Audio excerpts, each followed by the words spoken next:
Ba-da-ba-da-ba.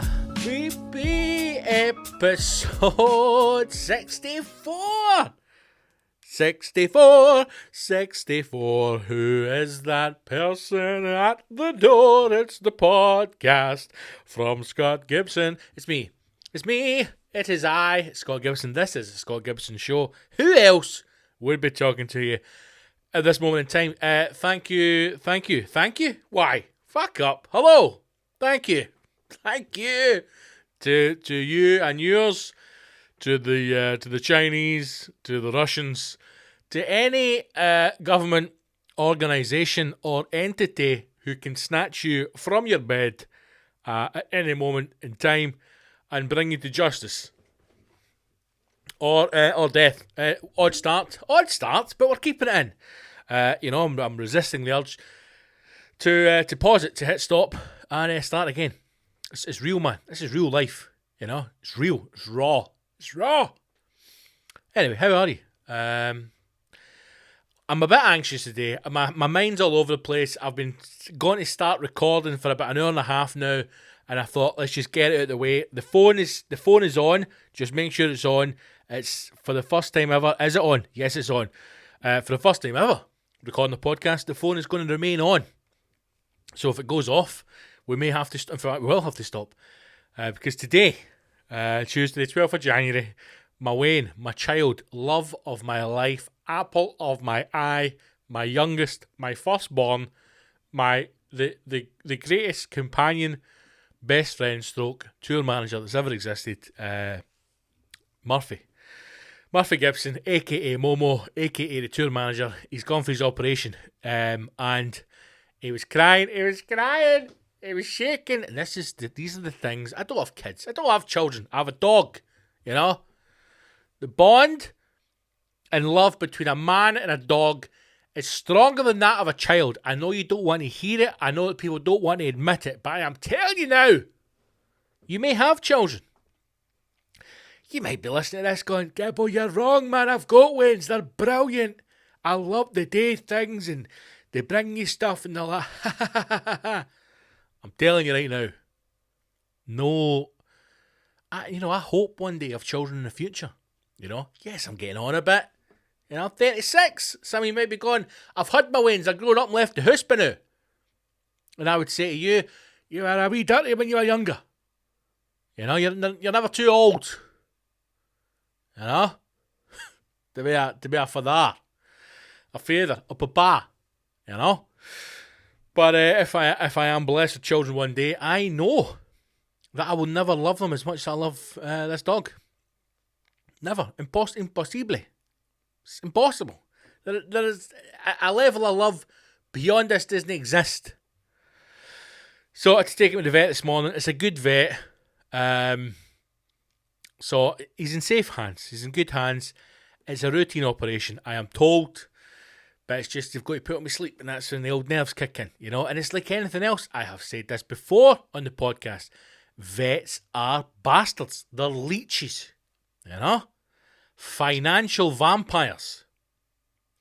They prey upon your love for your pet, your animal, part of your family.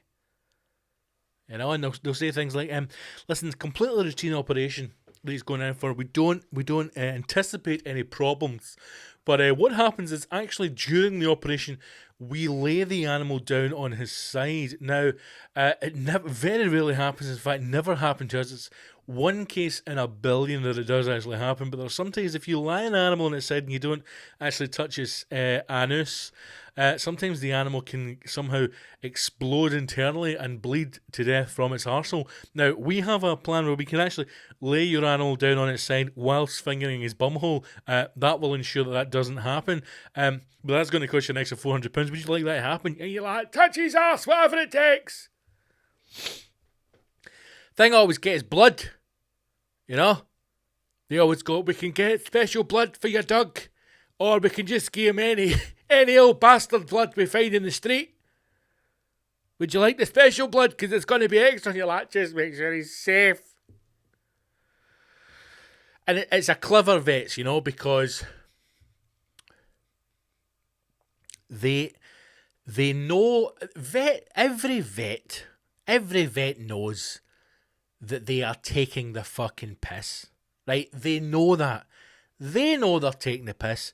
Can you have a look at my gerbil? Your gerbil's fucked. That's £48. They know they're taking the fucking piss. But there's nothing else you can do. You know? You can't go on YouTube and watch videos of how to remove teeth for a dog. Maybe you could, but I've not got the time for that or the skills. You know? So I pay a fucking Irish person to do it. Not that, and in particular, it just happens that the vet's Irish. But when you come to settle it, you have the confrontation face to face with the vet, and the vet's giving all the big technical talk, you know?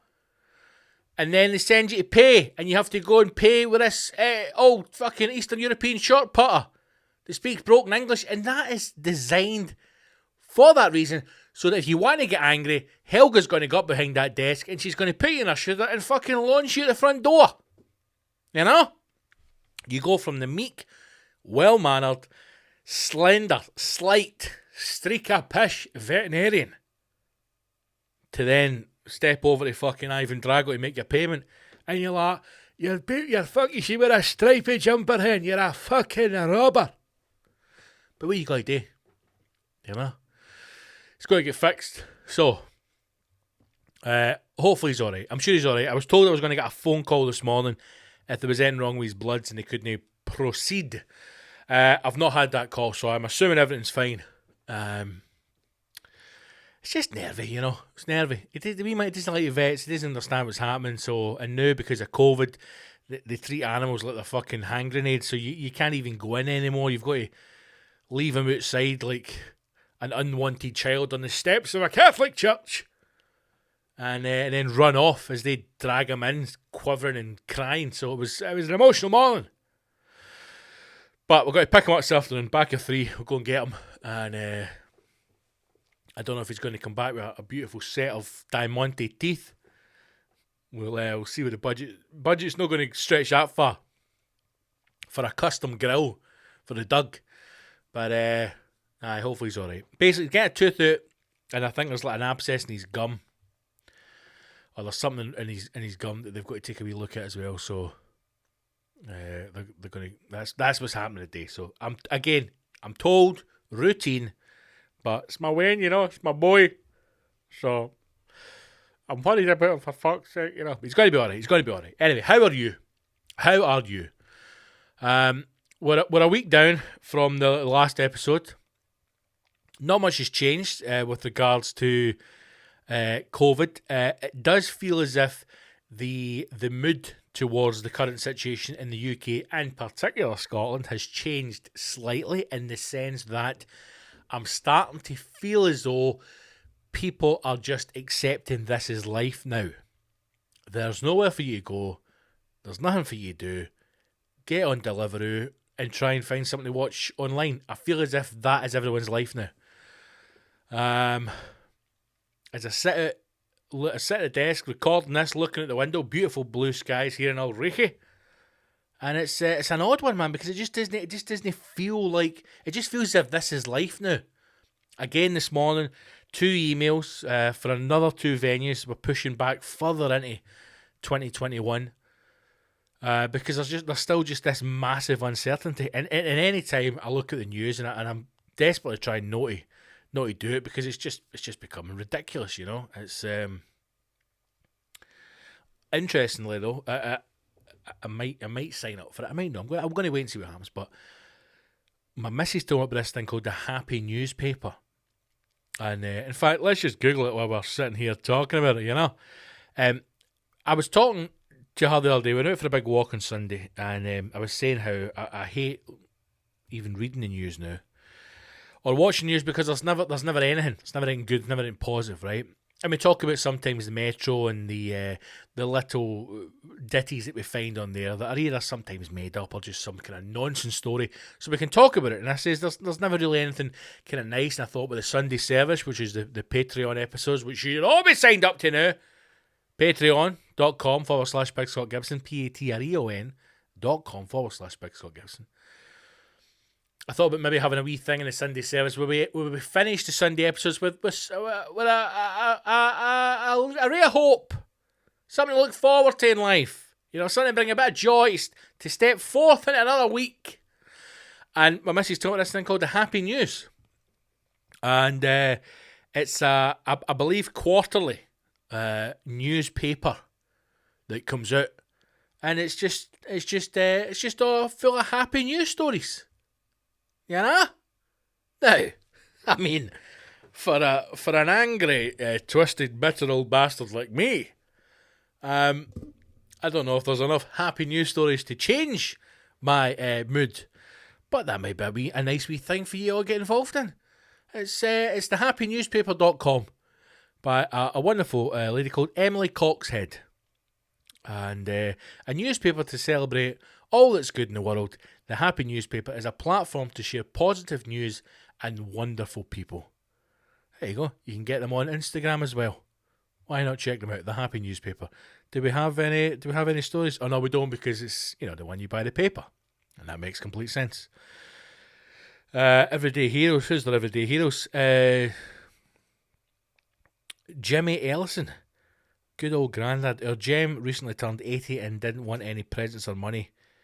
He isn't one for fuss at the best of times, so instead the idea of donations for charity was suggested. £220 donated to Colostomy UK. Good for you, Jimmy. So there you go. You know? What the fuck has world become? It's just happy. Scott, it's happy news. It's happy fucking news, right? You do-a-face cunt. It's happy news. Check it out. But what I was wanting to talk to you about is COVID in the UK now. It seems as if the guidelines are changing daily. I understand that there are potential talks of increased in fines for people who are breaching COVID rules. It seems as if England as well, let's get that news story up, it seems as if England as well is increasing their social distance to 3 metres. It still has that feel of it that the leaders, if you like, whether it be Sturgeon and Bojangles, it still feels as if they are competing against each other. I am concerned still that everything just seems to meander on at a kind of trotting pace and nothing really changes. You know, numbers are still rising. In fact, it was only a couple of days ago that a fucking a national crisis, whatever it was called in London, because of the rate in which COVID infection cases and deaths are rising in London. A national state of emergency. That's the term I was looking for. It does feel as if we need to have a stronger period of even further strengthening of the rules. Listen, I mean, how many times have I said it? We're just going to have to go back down to a week, 2 weeks, 3 weeks, a month of just saying nobody leaves their fucking house. That's it. Because what would, I mean, let's be honest here, what would be harder for us continuing on with the current situation for another year, right? Because realistically, I mean, we're always filled with a little bit of hope. You know, that something's going to happen, the vaccine's going to come and we're going to move on. Listen, everybody's going to get the vaccine, or we're going to get to a point where a certain percentage of the population is vaccinated and they feel safe, and then something else will happen and we'll still be in fucking lockdown. It's just, it feels as if nothing's really changing. So what would the situation be that we continue on with the way things are for the rest of this year, or we just say, do you know what? The month of February, right? Shortest month, 28 days. For the month of February, it's going to be a fucking brutal month. But when we get through that, it's all over, man. It's all over. So for the whole month of February, from the 1st to the 28th, nobody leaves their fucking house. You don't exercise. Exercise in the house, right? Prison style, man. Fucking push-ups in your bed, scared to go to the shower. Prison style, right? For a month. Lock the fucker down. No takeaways, no deliveroos, no post. Fuck all. The country is shut. Nobody leaves. Nobody gets fucking in for a month. 1st of March, down to your doctor's office, stand in a queue for 20 hours, whatever it fucking takes, pull down your drawers, batter your arse cheeks with fucking vaccines, and then we all go back to normal. Something's got to give, man. Something has got to fucking give. Because I can't do it. I can't do another year. I can't do it. I'm getting cabin fever, man. I'm sick of being in this house constantly. You know, I can't go and work anywhere else. Can't go and sit in a coffee shop. Can't do it. Can't get an office. Can't get a production studio for the podcast. Can't do that. Can't do anything. Because we're stuck in here. You know? Fucking in the name of God, let me out. I was talking to a friend the other day, and he's talking about how he's realising now that he's not only missing live performance because he's a comedian, right? He's a performer, he's an artist, right? He's not just missing it for that because that's who he is or what he does. He's missing it for the therapy aspect, and it fucking rung true with me, man. I have had a number of times in the last year, this last 10, 11 months, however long it's been, where I have thought to myself, I would love to speak about this on stage. You know, and there is a real element of therapy for me, there's a real element of therapy for the type of performing that I do, the type of comedy that I do, because I talk about things that are real to me. And yes, in the past, I've maybe been criticised, or I know that I've maybe spoken about things on stage I maybe shouldn't have spoken about, or you know, I've maybe said things in a jokey way that, you know, ring true. But then the reality of it is, if I'm telling stories about my life, or I'm talking about my life, I'm going to talk about the things that are happening in it. I'm going to talk about the things that are affecting me in it. I'm going to talk through ideas, concepts in a funny way, because sometimes laughter is a good way to break down the kind of serious nature of things. And I've really missed that element of live performance. You know, I've missed the travelling to gigs. I've missed the kind of the nervousness before it. I've missed the energy of working on new stuff. I really have missed it. And also I've missed the therapy aspect. I've missed being on stage, talking about things, talking to people. I've really fucking missed it. And I just don't know when I'm going to get it back, you know, and it's worrying, man, because even now, and I know we've all been through peaks and troughs, we think it's not going any better, but it feels like we're taking a step back. It really does. It feels like we're taking a step back. So what's this saying here? The Prime Minister, Bojangles, has been urged to increase social distancing to 3 metres as coronavirus cases continue to soar in the UK.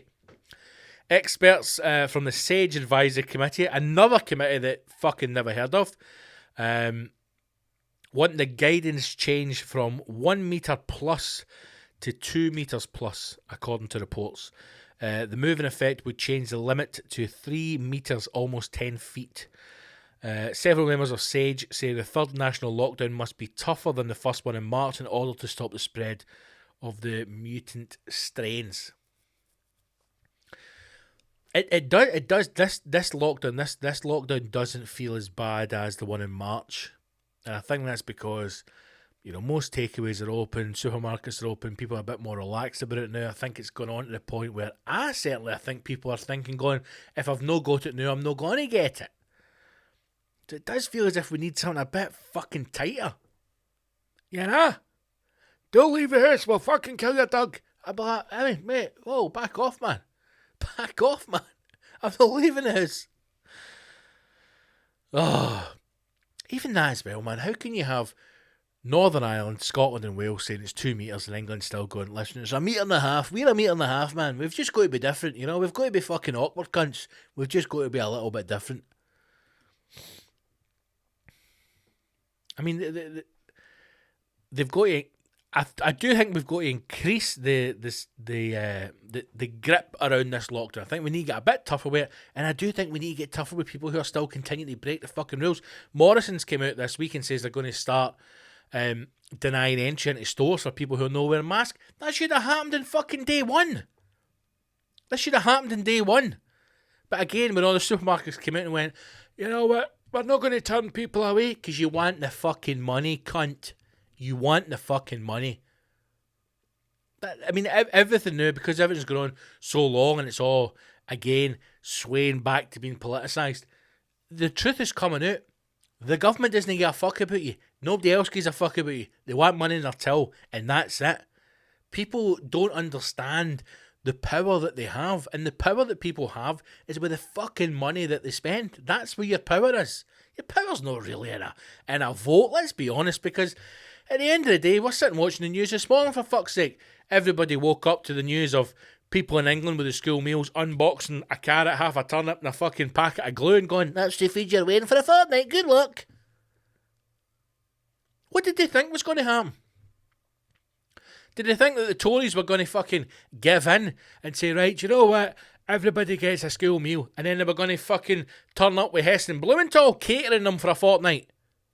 It's the fucking Tories, you morons. You're lucky you got a fucking carrot in the box. What did people think was going to happen? And here's the most fucked up part about the way that the thinking goes in England. There will be people sitting who are unable to feed their fucking children. Imagine for a minute, let's just step out of the world, right, of everyone having a negative viewpoint on everything and a negative attitude towards people who earn their fucking selves. Let's think for a minute that there are generally people out there, right, which there are people out there who are unable to feed their fucking children because of the situation that they find themselves in, right? It's not because they're a junkie or because they're a fucking tax dodging or a benefit dodging bastard. They just cannot afford to feed their fucking children, right? Let's accept that for a minute. So then they get a box for the government, you know, effectively a food parcel. But we're an oil-rich nation. Let's not forget that. We get fucking oil, for crying out loud. And people are getting food parcels to feed their fucking kids. And then when they open the parcel, what? Half a bag of Magic Stars, something that looks like a carrot, which is obviously, they've sent somebody for the fucking Tory government out to pick up old fucking carrots for snowmen that have melted over the last couple of days. Fucking stick them in a box. What I saw was a loaf of bread, a potato, and 2 apples. I'm like, what the fuck? What is this? The school box meals for the Tories looks like somebody who's drunk, who's walked on that fucking Ready Steady Cook back in the day. Ainsley Harry going, let's pepper, Susie salt and Percy pepper. Fuck up, Ainsley. I'd like to see one of the chefs try and make a fucking dinner out of that for a fortnight. And people are outraged. How could the government do this? How could they do this? And then see when it comes to the next election, you'll fucking vote them back in again. You vote them back in again. Because the Daily Mail will do the usual plaster all over. There's brown people coming to fucking take our jobs. Vote the Tories in. Nothing changes, man. It blows my mind. It blows my mind when I see the news down in England and people complaining about the fucking government. I'm going, you voted the fucking cunts in, man. What did you think was going to happen? Speaking of sandwiches, right? And I saw this. Now, I'm slightly concerned because this is 2 news stories now I've seen about the Dutch. And I'm hoping that this kind of aggression, is that the word? I'm hoping this kind of arrogant standpoint is towards the English and not towards the good old Scots. You know, I hope that I am still welcome with open arms when I return to Holland, my spiritual home, once all this is over. Because the last one was I saw people who had been denied entry into Holland that were flying during lockdown because they were told that the reason for their visit wasn't a necessary travel, so they were refused entry and sent back. And I was like, fucking fair play to them, man. But the whole Brexit thing now, I don't know what's going on. And this one is equally worrying, you know. And I just hope once it's all over, I hope I can turn around and go, mate, I'm Scottish, man. Maybe that's how we need a Scottish passport now, you know. So I can differentiate between the two. I don't want him to know. I want him to know I'm Scottish. I don't want him to think I'm British with my British passport. I want him to go, mate, listen, I know, I voted Remain, mate. I want here. Fucking, I love Holland, mate. Clogs, orange, brilliant. You know, strop woofle. Fucking sign me up. Headline says, Dutch officials say welcome to Brexit as they take driver's ham sandwich. The bastards! Dutch officials were filmed laughing. I mean, you know, if you can't have a bit of banter at your work, I don't have a problem with that. The lads are doing border control. Difficult job. You know? They've got contraband. They'll have a list. Knives. Right? Filipino immigrants. Ham sandwiches. Whatever they find is banned, they've got to take it. You know?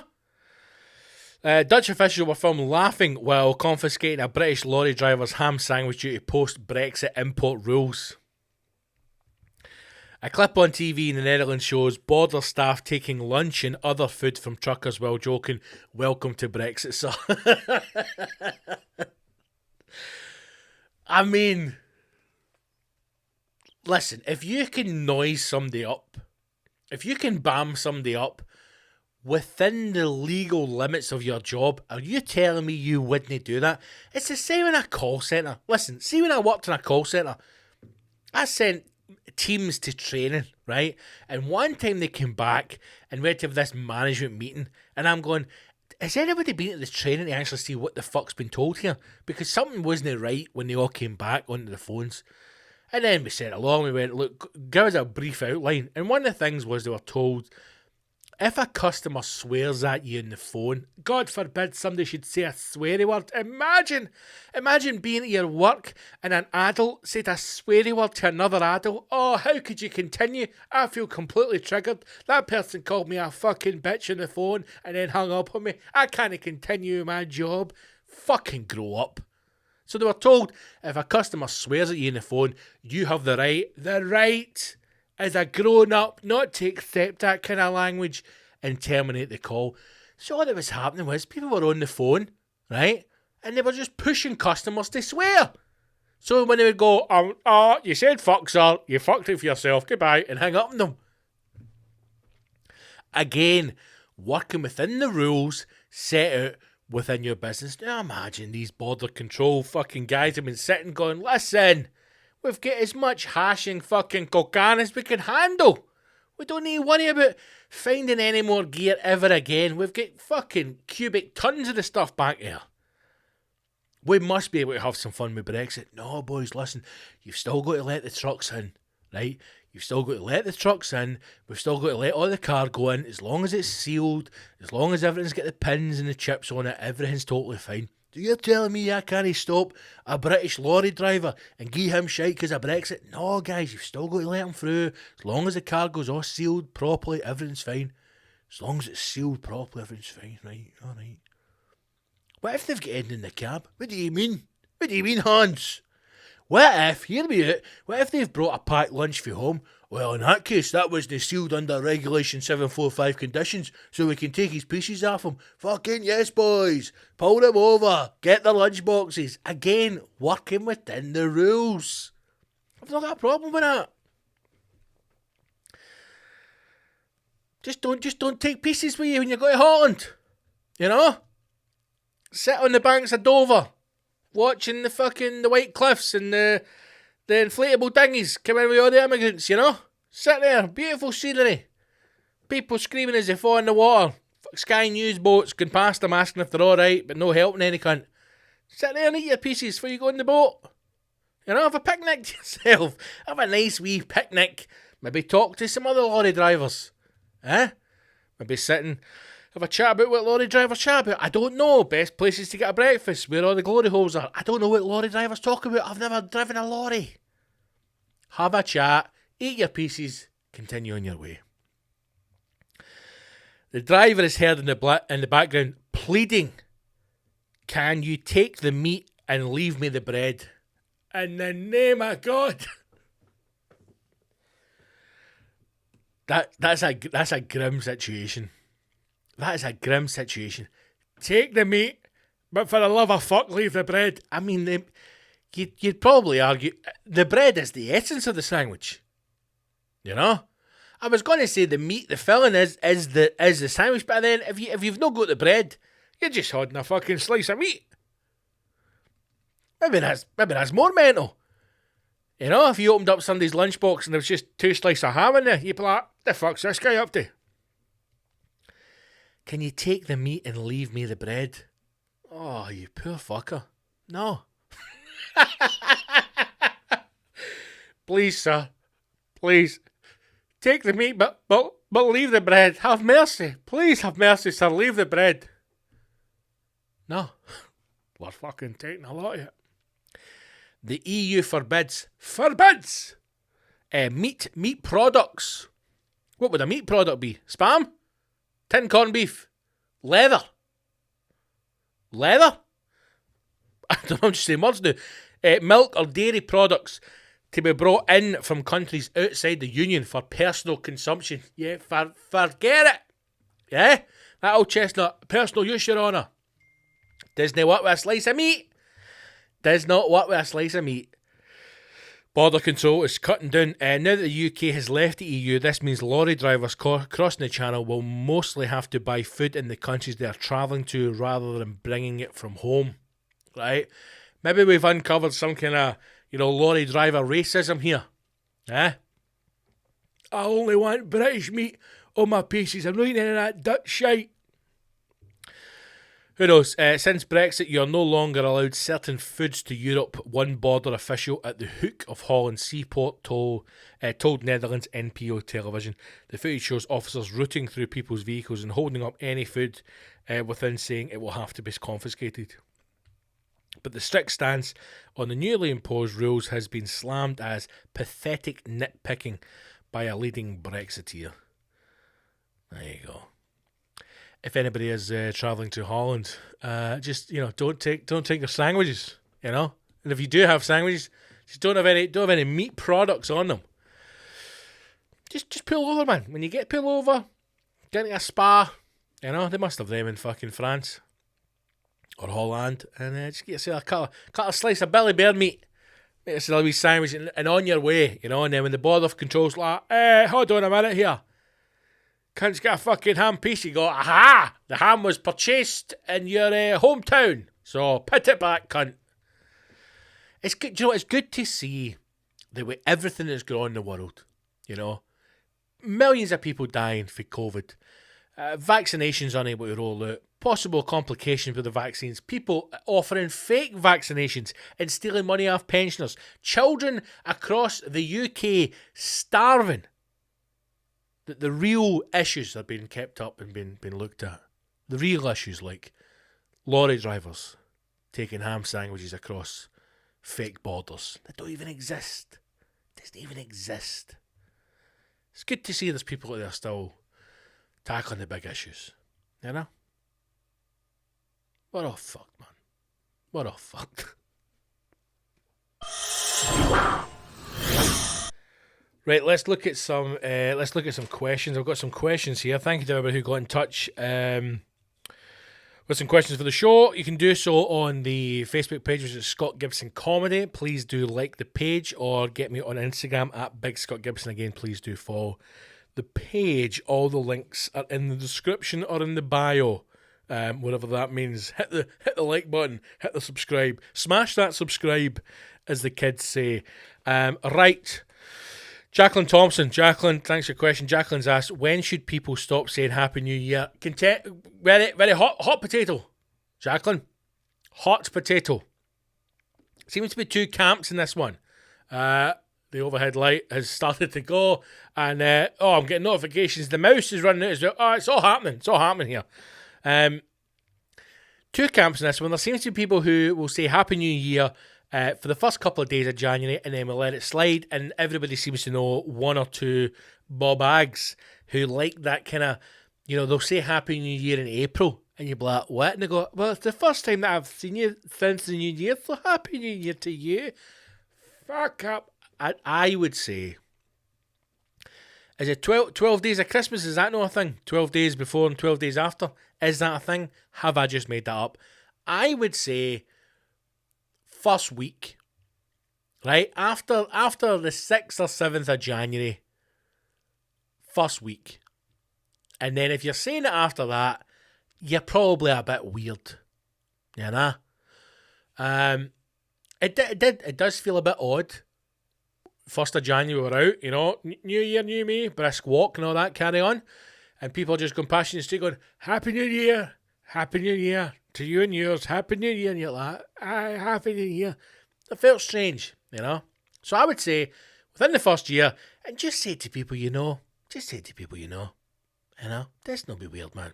I know we're all like, Kumbaya, my lord, we all lived through 2020, what a year, we all survived that together, the world's a much happier, friendly place. It's not. The world's a very violent place.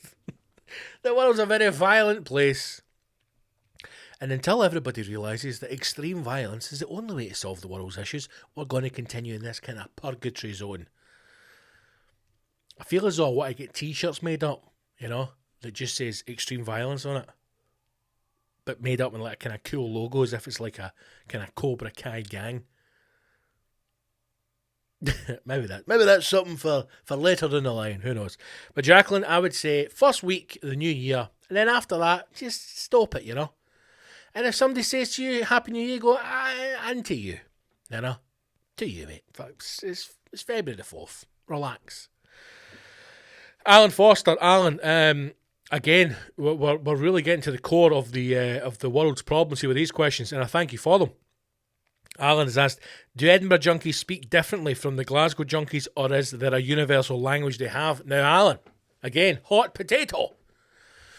I was surprised when I encountered the Edinburgh junkie at just how close to the Glasgow junkie they are. Now, they're definitely an ancestor, definitely a cousin, you know, of the Glasgow junkie. I think that we can all agree that the Glasgow junkie is the original junkie. The original junkie in which other junkies stemmed from. I think we can all agree that. You know, the junkie A, the outbreak junkie, you know, was the Glasgow junkie. It's that kind of yeah. No one can, I don't know if you take a certain amount of heroin, suddenly your jaw doesn't work. I've never tried heroin. I imagine it's lovely. I imagine it's very difficult to free yourself from heroin. But I've never had it, so I can't fully commit to it. But I don't know if there is a limit you take, and then suddenly you're kind of like, yeah, has anybody got it? You kind of, you know, I'm talking about that nasally. Yeah, man. Suddenly muscles start to shut down. Maybe we're looking at this the wrong way. Maybe we're looking at junkies as this kind of street rat, if you will. A hood rat, you know? A lower member of society. Maybe the junkie is an advanced human. Maybe we need to spin things on its head. Maybe the junkies are not the disgusting sewer rats that we see scouring the street going, yeah, the minute is, big man, right, is I need 46.5 pence for the bus. Maybe these people are an advanced evolution of humanity. Maybe they've realised through their quest, if you like, in high-end narcotics, that you don't actually need to use the amount of muscles that we use daily. You know, most normal people will walk tall and straight. Maybe they've realised that the hunch is the most effective way to kind of just scurry across the street. You know, you don't have to enunciate. We're told, enunciate for God's sake, pronounce your words, speak properly, use your telephone voice. I have listened to full conversations with junkies. It's only been noises. You're like, what's going on? Now, it's worrying when you can tune your ear into that language. But maybe they've discovered that you don't actually have to go to the lengths that most of us go to in order to communicate, because we are animals at the end of the day, and a simple is enough. The sound of them does differ slightly in the conversation. The Edinburgh junkie has a slightly higher note to the nasal speak. It's still that junkie, you know, mate, but they have a kind of it's a slightly higher pitched Alan. To answer your question, but the still the same, Still jakey, still junky looking. You can identify. It's not as if the Edinburgh Junkie is a distinguished gentleman, a well-to-do figure. No. They still cast the shadow of a junkie. Very unpleasant on the eye. Move in packs. Usually have a dog with them that doesn't want to be there. Easily identifiable. But the universal nasally voice is probably an octave higher than the Glasgow counterpart. But there you go. Junkies. Hey, junkies are people as well. And they need our help. Anyway, Kenny Bridges has asked, how's the diet going? It's going well. 3 kilos off in a week. Happy with that. Don't know what that is in feet and inches. But listen, we need to shift. 80 pounds is the target.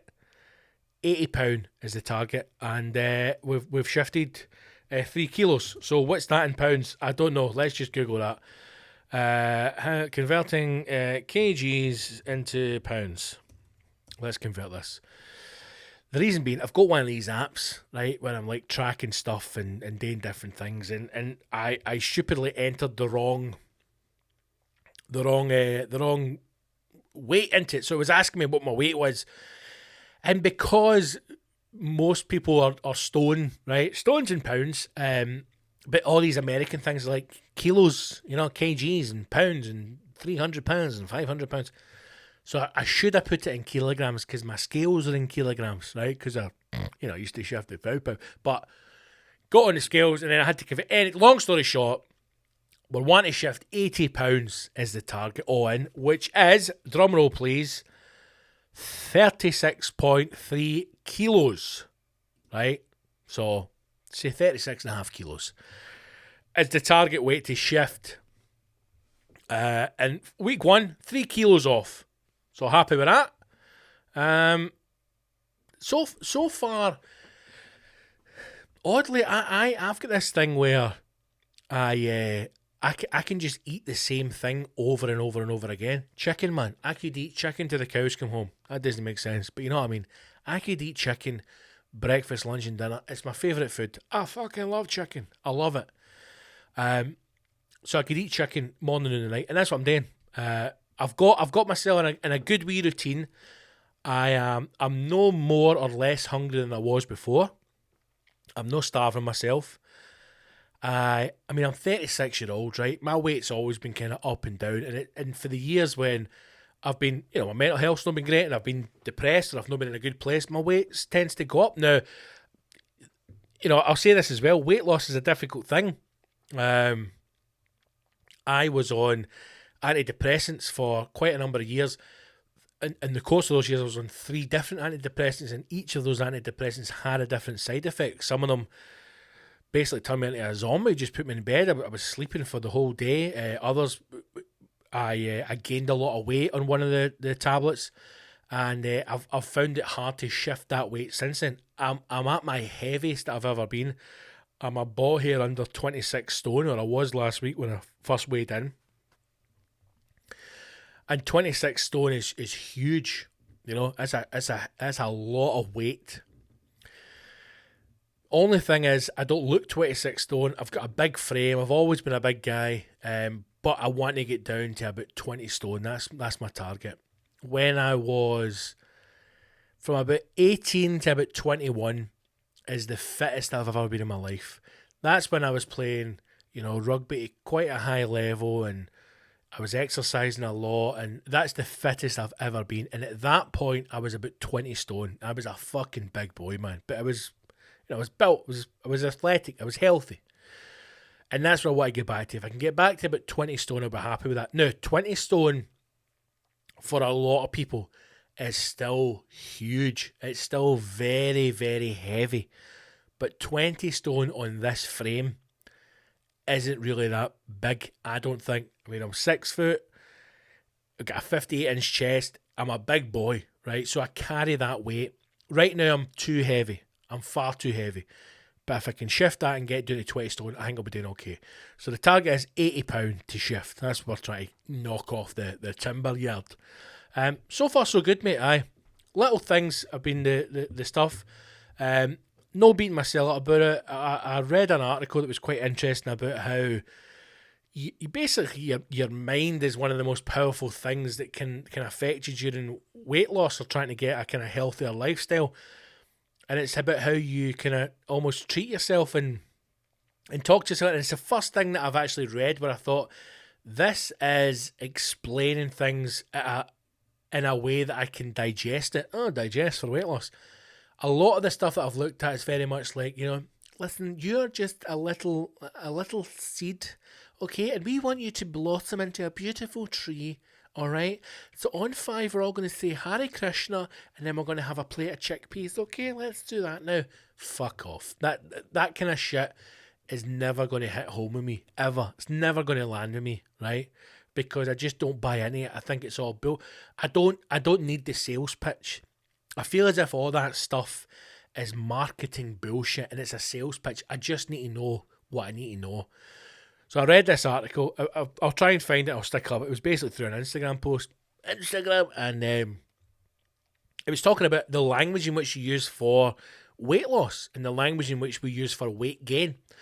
And one of the things I found interesting was talking about cheat days, right? And it's talking about how it's some people find it healthy to have one day a week where they don't really kind of look at what they're doing and they allow themselves to have the food they want to have. They don't necessarily overindulge, they don't have to go crazy. But it was talking about how the language you use around that and why it's not particularly great to call it a cheat day because it's negative connotations and you're not really cheating on anybody. So it's called a relaxed day. And you mix those days up. Some people make the mistakes, but they'll say things like, right, a Friday's my relaxed day, or Friday's my cheat day, or a Sunday's my cheat day. And they go mad. And they use that 24 hours to just consume everything.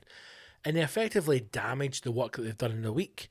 The other thing is, if you continue to have the same day every single week as your cheat day or your relaxed day, your body starts to get used to that. Your body starts to understand that, right, tomorrow we are going to get an influx of sugar, salt, fat, so we need to be prepared for that. So if there's a night of the week or if there's any day where, I just feel like, right, I want to get a takeaway tonight or I want to get a pizza or I want to sit and watch food, whatever, I'll do that. And, we got a pizza on last Friday and little changes, like whereas before I would get a massive one, just got a normal size one, and I didn't order all the sides and all the different stuff that comes with it. And so far so good, mate. I've not found it too hard. Came off sugar. I don't have sugar in my tea and my coffee anymore.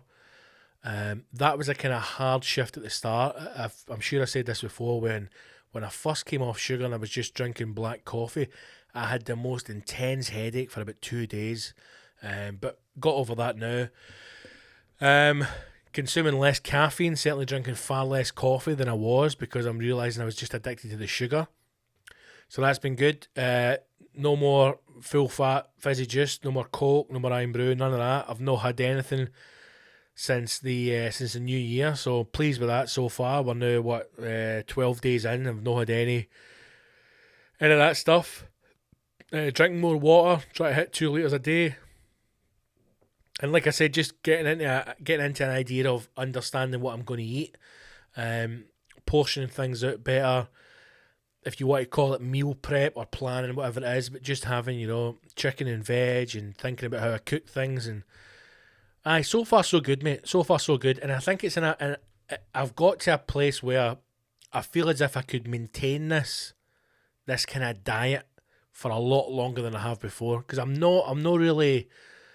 don't feel as if I'm denying myself things. I'm just more aware of what choices I'm making, and it's hard. It's hard because you crave things, and I don't think we all realise how much damage we've done to our bodies with the amount of fat and the amount of sugar that we've consumed over the years. So I still get cravings for stuff, and I still will, but I'm making better choices at what I'm having, and also things like how often I'm eating. Whereas before, I would very rarely have a breakfast. Now, every day this year, it's 12 days, but every day since I've started this diet, I have forced myself to have a breakfast every single day. Good, porridge and a coffee in the morning, and try and do a litre of water the first thing in the morning. But I've done that every single day, and I do feel better. Because what would happen is I'd get to like maybe 2 or 3 o'clock in the day, and all I've had is coffee all day. I've not had a meal, and then I'd get really hungry, and then at night time I'd go crazy on a massive dinner. So eating more regular, having breakfast, lunch and dinner, spacing things out. So far so good. But I would say to anybody, like I said a couple of episodes ago before in the podcast, don't be hard on yourself, man. A lot of people think like when they want to lose weight that they're going to lose a vast amount of weight, or they're going to do it within a month. I think it's going to take maybe 2 or 3 years. But if I can just see a gradual decline in my weight and start to chip away at it, knock a few pounds off every week, that'll be good. Or even monthly, it doesn't have to be weekly. More of a kind of change in mindset. So it can only be good. So far so good, mate. So we'll see how it goes. We'll see how it goes. I might have a complete mental breakdown and put on another 20 stone. We never get to that point either. I never say I'm nearly, I'm just over 26 stone. Let's push on to 30.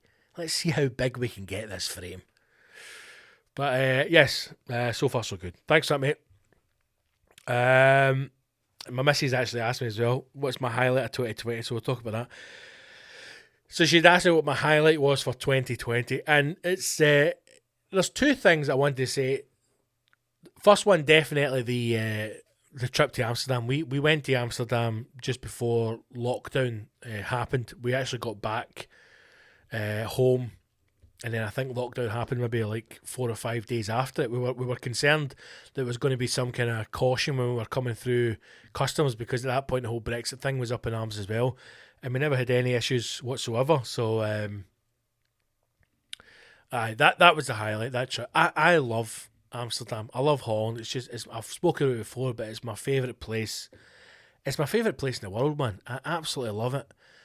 I love the architecture. I love it's the feeling of Holland and Amsterdam in particular. It's the feeling of it. It's just everything's very, very relaxed, and I think it's just designed perfectly. Everything's, it's that kind of old European city where it's all squares and blocks, very easy to navigate. The main part of the city centres around the canals, so as long as you get to a canal, you can find anywhere because it all just moves back in grids. Beautiful parks, lovely people, very, very calm, very polite, very relaxed. Everything's very flat, so it's easy to get about. You're never really stressed, or, it's not like Edinburgh where you're having to fucking schlep your way up a mountain to get to another part of the city. It's just everything. Whenever I am in Amsterdam, I feel completely calm, and it's a very odd thing to be able to describe, because I just can't describe the feeling to you, but I never have that feeling anywhere else in the world than I do when it's in Amsterdam. And I'm not talking about getting on the fucking White Widows. I'm just saying when you get in the city, and I don't mean in the touristy bit, the red light bit, and all the fucking stag and hen bit. I mean, the real Amsterdam where the locals live. It's just such a very calming city. I honestly love it. I would, never say never. I can't see it happening, but I would love to live in Holland. I would fucking love it, man. I think it's the one place where I would be truly happy, but I don't know. Can't see it, but you never know. You never know what's around the corner. But it would be, I love it. So that was the highlight for me. We went there with an amazing time, kind of long weekend kind of thing, and just explored, just got up in the morning, got dressed, and just went out and just walked for miles. And that's the kind of holiday I like, man. I like a city break, particularly Amsterdam. I've been a number of times now, but each time I find something new, I find something different, and I find another bit of the city that I like, and I want to explore it. And it was great. One of the days, which was the best day for me, we literally got up in the morning and we just walked, and we had something to eat, and we would have a pint, and then we'd walk some more, and we'd go into a shop, and we'd sit and have a pint. And even talking about that now, think there's no way sitting there that we would have known what was about to happen, And Imagine that now. Think how much you would love that now. I would do anything to be able to do that now. Walk around Amsterdam, go into a wee cafe, get a pint, sit and get some food, and then walk about again, get into a shop, and go into an art gallery, go into one of these indoor markets that they've got. Mix, just sit and watch people, man. That's one of the things I love to do the most. Sit in a wee corner bar, a wee corner restaurant, and just watch people walk about Amsterdam. Sad, isn't it? Is it sad? I don't know. That's what makes me happy. And I think that's why that's one of the best trips I've ever been on. The first time that me and the missus were really away together. And it's the first time that I've had a trip where I've been with someone who is as calm as me, if that makes sense, so I wasn't getting dragged somewhere, or I wasn't getting forced into fucking, posting for social media posts. None of that bullshit. It was just, everything was just very calm, very relaxed. And honestly, I love it, man. I cannot wait to get back to Amsterdam again. Can't wait. I'm going to go for longer next time if I can. Get a few gigs done first, get some money in the pocket, and then maybe go back for maybe 2 weeks. And I'd like to spend a week in Amsterdam, and then spend a week maybe travelling other parts of Holland as well, just to check it out. But that was my highlight for 2020, without a doubt, especially being able to do that before lockdown happened. And then the other highlight has been the podcast. I cannot thank you enough for everybody who has supported the show. I really can't. Obviously, we'll not go into it too much, but 2020 has been the most difficult year for me, work-wise, financially, whatever, as it has been for many of us. So to build the podcast up to the point where between this podcast and the hashtag show, I've been able to at least pay my rent, has been massive, because there was a couple of months at the start when, the Patreon was just beginning and there was nothing really happening, and it was difficult, and listen, I'm still not in a position where, I want to grow the Patreon.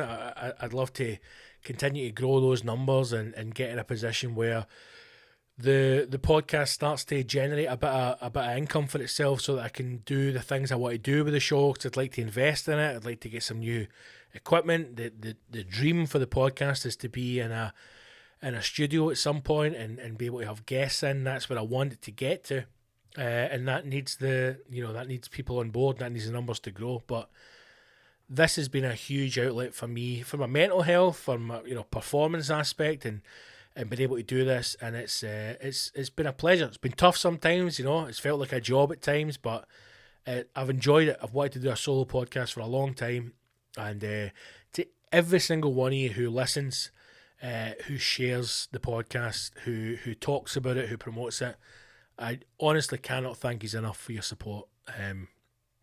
So that was my highlights. That was my two highlights, certainly for 2020, was the trip away to Amsterdam, and for the podcast to grow to where it's been. So hopefully, well, not hopefully, the podcast will continue at 2021 and beyond, but hopefully we grow those numbers. So if you do see the posts on social media, please do share them, and if you're not already on the Patreon, then sign up. But yeah, that was that. So thanks for your question, guys. And again, if you've got any questions, please do get in touch. Please do get in touch with me on the socials or on the Patreon post when it goes up. Yeah. God, I missed Amsterdam. I miss Amsterdam, man. Take me back. Take me back. Since the storm on the capital, there's been a bit more development since then of the band of brothers who made it out of the Capitol building in Washington. It seems as if like a woman scorned, the liberal left has taken to social media to quickly identify those people who weren't stupid enough to wear their works pass around their neck in order for them to be fired and removed from their jobs. this is an odd one. This is an odd kind of development because for me, right, in my opinion, and this is my podcast, man, so I can say what the fuck I want on it. Rightly or wrongly, if you believe in people's right to protest, and I don't think anyone can deny that. I don't think what you can say, what happened in the Capitol building in America was a protest. I think that was a riot. I think we can say that. But one thing I don't agree in, whether I am for or against your movement, I don't agree in grassing cunts in. That just doesn't sit right with me. I think that if you have taken it upon yourself to go online, find these people and then grass them into the polls, I think you're just as bad as those cunts, you fucking grassing bastard. Don't do the... Listen, see if there was riots in this country, right, and there's a bunch of right-wing fucking neo-Nazis storming Holyrood Palace, right, or the fucking the Parliament building in Edinburgh, and the police are going, we're looking for any information. If you know these people, do your own fucking work, you lazy pricks. You're doing the Polish job for them. Going online finding these people. Now, obviously, everybody's favourite amongst them continues to be this crazy bastard, the horn guy. You know, I have never wanted a hat so much in all my life as I do with this guy. That's one of the greatest hats I've ever seen in my life. Turns out that he himself is a bit of a madman. The Capitol rioter in horned hat hasn't eaten since his arrest over lack of organic food. Now, this just gets better and this gets better and better. They've obviously Falkenhoof's been arrested. It would be hard for him to blend back in again, because I imagine if you're the guy who paints his face red, white and blue, rock flag and eagle, and then kicks about in a horned beaver pelt, you're going to be easily identified, you know, even if it was to wash that off. But also these people, they get their 5 minute of fame, they want to push it, you know. I'm sure they had people going, hey man, you got to take that red, white and blue off your face. I'm not going to find you, man. He's like, I'm the fucking mad cunt with the horn, mate. He's not going underground. He is living large. And he's been arrested. The Capitol rioter, who was photographed wearing a horned hat, has reportedly refused to eat anything at the detention centre where he's currently being held due to apparent lack of organic food. Jacob Chansley, a.k.a. Jake Angeli, had his first federal court hearing on Monday, January 11th, appearing via telephone from a quarantined part of the facility. Here he was ordered to be held until a hearing scheduled for Friday, January 15th. Now, interestingly, if you are arrested for storming the Capitol building, surely they just keep them locked up until after the inauguration, because I believe the inauguration's January the 20th. So if he's going to have a hearing on January 15th, there is a chance that he could be out again. Are you going to want these people out? Because we'll talk about this in a minute as well. Apparently there was an FBI report that has claimed that they're expecting further riots across America, affecting different Capitol buildings as well. So would you not just keep these fuckers locked up? Chansley, 33, has been charged with disorderly conduct and violent entry, as well as illegally being in restricted spaces within Capitol grounds after storming the Capitol building on January 6th. Photos from the scene show a bare-chested Chansley wearing a furry horned hat and brandishing a large American flag. Although his face was painted red, white and blue, Chansley, who's previously attained demonstrations in Arizona, was clearly identifiable. Is he honestly going to turn and go, that's not me, mate? That's not me, no way. No way, mate. And Mr. Chancellor, the tattoos and the chest match yours. Nah, mate, that's some other guy. Nah, mate, his face is red, white and blue. I paint my face blue, white and red. See, there's a big difference there, mate. That's not me. Chancellor, who refers to himself as the QAnon shaman. Come on. Brilliant. Listen, see if you... There's not enough real nutters anymore. You know, there's not enough people who really, truly commit to the madness. If you're going to kick about bare-chested, without a hat on, paint the face, and part of the QAnon movement, and you're going to call yourself the QAnon shaman, fucking go for it, man. Fair play to him.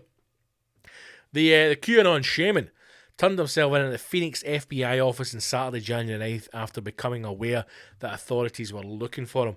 As reported by the Arizona Republic, during the hearing, Chansley's appointed public defender, Gerald Williams, told the court his client had not eaten since his arrest. Williams proceeded to explain that Angeli had a restricted diet, stating that he wasn't sure whether this was due to religious or health reasons. Magistrate Judge Deborah Fine instructed Williams to get in touch with the U.S. Marshal's office to resolve the issue, stating, Mr. Chansley needs to eat. It's his God-given right to a meal, Your Honour. He can't eat. He needs organic food. Your Honour, you don't understand. My client is a shaman. He is not a normal man. He is a descendant from the QAnon. He's a QAnon shaman, Your Honour. He can only eat organic food grown from the soil of America. It cannot have touched immigrants' hands, Your Honour. We understand that a meal was provided for your client. Yes, but it was served to him by a Mexican, and he cannot eat that food, Your Honour. I'm a QAnon shaman, you cunt, and I need organic food.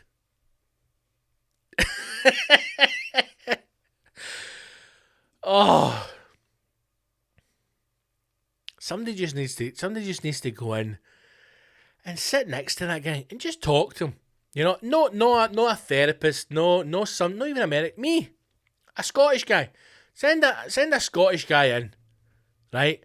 That doesn't know about QAnon or Pizzagate or give a fuck about all that nonsense, and just sit next to him with his face painted, starving in a cell, and go, pack it in, eh? Do you not think it's time to pack it in? You're 33, mate. Huh? Come on. Put a tap on, eh? Put a tap on. Get a job, you know, find a lady. Or a man. You know, find something. Make you happy. Give you a cuddle. You know? Watch your telly. Eh? You watch Peaky Blinders? Fucking watch Peaky Blinders, mate. It's a great programme. You know? Very forward thinking. Has a lot of women in high profile positions. The IRA, one of the most advanced terrorist organisations ever. You know, they're practically run by women in that programme. It's fucking mental. Who knew the IRA was predominantly run by women? Madness. Just pack it in, mate. But instead he's like, I fucking need organic food. What else is this saying? The US Marshal from Phoenix, David Gonzalez, told the Arizona Republic that the Marshal Service was worked to accommodate Chancellor's organic food requirements if the court ordered them to do so.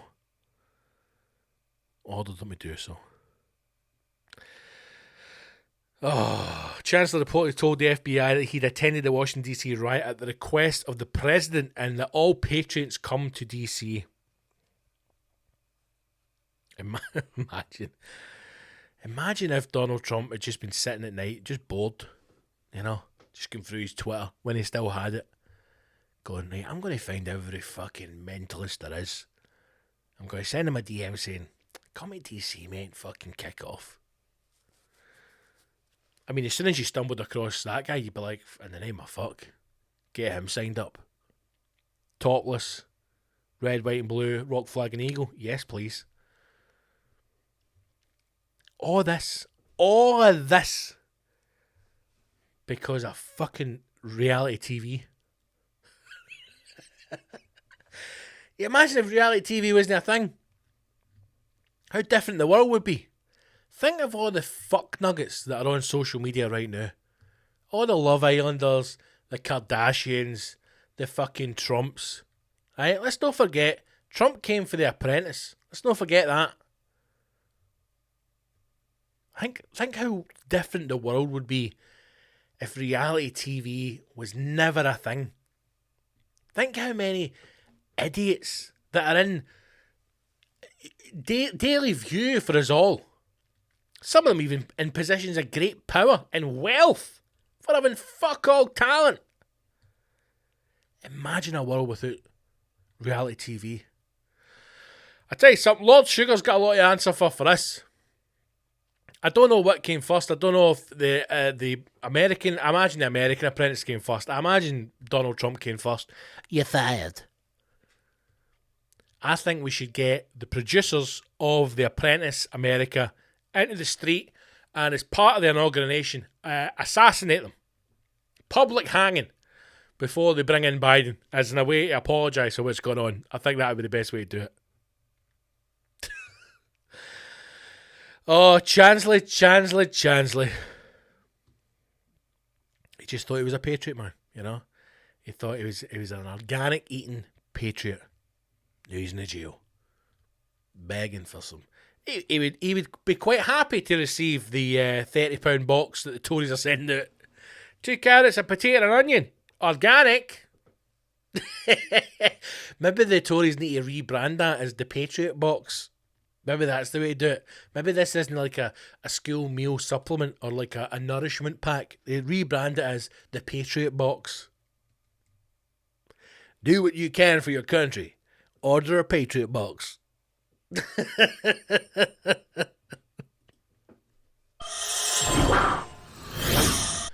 Well, it's the first time we've ever had some breaking news on the podcast, but as we are recording, I've just got a wee ping up from Independent through the app on the iPhone. God bless the iPhone. God bless Steve Jobs. What a man. What a visionary.